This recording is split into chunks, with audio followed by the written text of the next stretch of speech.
तो अब हम सेट के रिप्रेजेंटेशन की बात करेंगे कि सेट को रिप्रेजेंट कैसे करते हैं। हमेशा सेट को हम कैपिटल लेटर से रिप्रेजेंट करते हैं, जैसे ए, एक्स, वाई, जेड एक्सेट्रा। हमेशा सेट को रिप्रेजेंट करने के लिए कैपिटल लेटर्स का इस्तेमाल किया जाता है। अगर एलिमेंट्स हमें लिखने हैं तो एलिमेंट को रिप्रेजेंट करने के लिए हम इस्तेमाल करते हैं स्मॉल लेटर्स का, जैसे ए, बी, सी, डी एक्सेट्रा। ठीक है, जैसे हम एक एग्ज़ाम्पल से मैं समझाने की कोशिश करूँगा कैसे। जैसे मैं एक सेट की बात करता हूँ, ये मैं एग्ज़ाम्पल दे रहा हूँ। एक सेट है जिसको मैंने रिप्रेजेंट करा कैपिटल लेटर से। मैं साइन लगाऊंगा इक्वल टू का, एक मिडिल ब्रैकेट बनाऊंगा ऐसे, और इसमें मैं लिख दूंगा जैसे ए, ई, आई, ओ, यू। ये तो ये जो ब्रैकेट के अंदर लिखे हुए हैं ये इस सेट के सब ये एलिमेंट कहलाएंगे। ये सेट है जो इस पूरे को रिप्रेजेंट कर रहा है, जो कह रहा है कि ये सेट ए है, ये पूरा सेट ए है। और इसके अंदर जो लिखा हुआ है, जैसे ये जो लिखे हुए हैं, ये सब इनके एलिमेंट्स कहलाएंगे, एलिमेंट्स। ठीक है, आई होप आपको समझ में आ रहा होगा अच्छे से। हम इन्हीं एलिमेंट्स को मेंबर्स भी कह सकते हैं, मेंबर्स भी बोल सकते हैं। These are known as element of set A या मेंबर्स ऑफ सेट ए। आगे हम और समझने की कोशिश करते हैं कि किस तरीके से हम इनके बारे में और क्या सीखेंगे।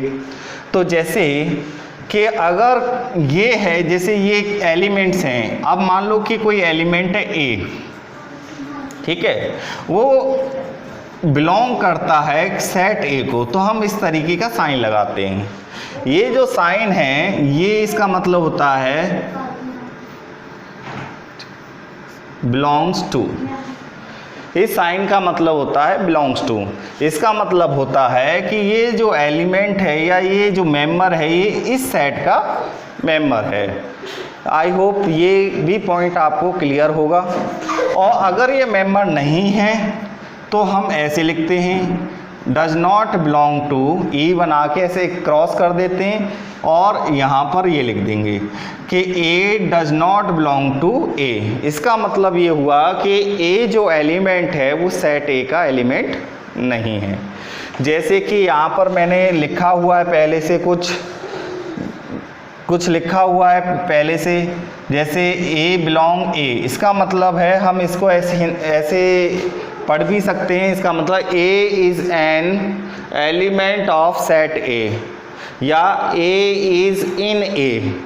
इसका मतलब कि ए क्या है, एलिमेंट है किसका, सेट ए का, या हम कह सकते हैं कि जो ए है वो कहाँ है, ए में है। ठीक है, ये जो ए है ये एलिमेंट के लिए लिखा हुआ है और ये कैपिटल ए जो लिखा हुआ है ये रिप्रेजेंट कर रहा है सेट को। अगर दूसरी कंडीशन ये है जिसमें लिखा हुआ है A is any set and A is any element, इसका मतलब क्या होता है, इस स्टेटमेंट का मतलब होता है कि ए इधर ए बिलोंग टू ए और ए डज नॉट बिलोंग टू ए। इसका मतलब होता है कि हो सकता है कि ए जो है सेट ए का एलिमेंट हो और हो सकता है ए जो है सेट ए का एलिमेंट ना हो। ये इस स्टेटमेंट का अर्थ होता है। इसका मतलब ये हुआ, जैसे मैंने यहाँ नोट में लिखा हुआ है, आप नोट डाउन भी कर सकते हैं, shows two possibilities are mutually exclusive. ये दो म्यूचुअली एक्सक्लूसिव पॉसिबिलिटीज को दिखाता है। म्यूचुअली एक्सक्लूसिव पॉसिबिलिटीज का मतलब होता है कि वो पॉसिबिलिटीज जिसमें अगर एक हो जाएगा तो उसके दूसरे होने की संभावना को ख़त्म कर देगा। जैसे अगर ए इसका एलिमेंट है तो ये इसका मतलब है ऑब्वियसली इसको बिलोंग करेगा, तो ये वाली जो कंडीशन है ये कंप्लीटली क्या हो जाएगी, ख़त्म हो जाएगी। अगर ये है तो ये इस वाली कंडीशन को ख़त्म कर देगा, इसलिए इसका ये मतलब होता है म्यूचुअली एक्सक्लूसिव पॉसिबिलिटीज़ का। अब हम आगे कुछ और एग्जाम्पल्स पढ़ते हैं सेट्स को लेके, कुछ और ज़्यादा समझने की कोशिश करते हैं जिससे सेट्स को लेकर अगर हल्के फुल्के डाउट्स भी रह गए हों तो वो भी क्लियर हो जाएं।